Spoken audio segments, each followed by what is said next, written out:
نحمدہ ونصلی علی رسولہ الکریم اما بعد۔ ناظرین، آج ہم آپ کے ساتھ شیئر کریں گے طہارت کی کچھ مسائل، طہارت کی کچھ باتیں، کچھ فضائل۔ طہارت کو جس قدر اسلام کے اندر اہمیت حاصل ہے، اس قدر کسی دوسرے مذہب کے اندر اہمیت حاصل نہیں ہے۔ یہی وجہ ہے کہ نبی کریم صلی اللہ علیہ وسلم نے فرمایا طہور شطر الایمان، طہارت جو ہے وہ ایمان، آدھا ایمان ہے، نصف ایمان ہے۔ اور طہارت کے بغیر نماز، جو کہ اسلام کا اولین فریضہ ہے، یہ اللہ کو قبول ہی نہیں ہے۔ پیارے پیغمبر علیہ السلام فرماتے ہیں لا تقبل صلاۃ بغیر طہور، اللہ کو بغیر طہارت کے نماز قابل قبول ہی نہیں۔ بلکہ دوسری حدیث میں فرمایا مفتاح الصلاۃ الطہور، نماز تو طہارت جو ہے وہ نماز کی کنجی ہے۔ اور جس قدر اللہ تعالیٰ نے اسلام کے اندر طہارت کو اہمیت دی ہے، وہ کسی دوسرے مذہب نے نہیں دی۔ یہی وجہ ہے کہ قرآن کریم کے اندر اللہ تعالیٰ نے اس کی بات کی ہے۔ اور نماز کی قبولیت کے لیے لباس، بدن، جگہ کا یہ پاک ہونا، صاف ہونا، یہ لازمی شرط قرار دیا گیا ہے۔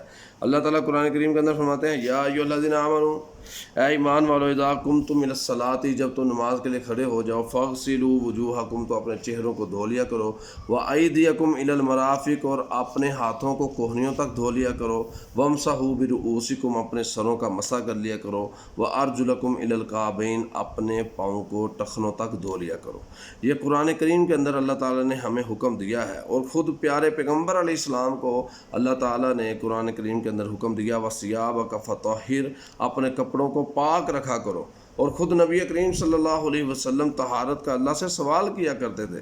سیدنا عبداللہ بن اوفا رضی اللہ تعالیٰ عنہ بیان کرتے ہیں نبی کریم صلی اللہ علیہ وسلم یہ دعا کیا کرتے تھے اللہم طہرنی بالثلج والبرد والماء البارد، اے اللہ مجھے برف، اولو اور ٹھنڈے پانی سے پاک کر دے۔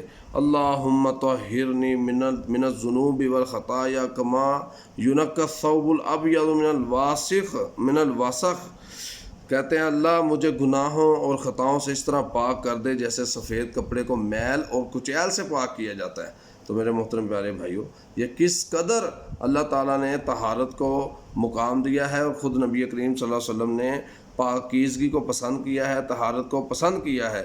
اور سیدنا مہاجر بن قذف رضی اللہ تعالیٰ عنہ فرماتے ہیں کہ نبی علیہ السلام فرماتے ہیں کہ مجھے یہ چیز ناپسند ہے کہ میں اللہ کا ذکر کروں اور میں پاک نہ ہوں، میں طہارت کے بغیر اللہ کا ذکر کروں۔ اور اس سے مراد وضو بھی لیا جا سکتا ہے کہ بغیر وضو کے اللہ کا ذکر کرنا نبی علیہ السلام پسند نہیں کرتے تھے۔ البتہ بغیر وضو کے ذکر کرنا جائز ہے، لیکن خود نبی کریم صلی اللہ علیہ وسلم بغیر وضو کے ذکر اللہ کا کرنا پسند نہیں فرماتے تھے۔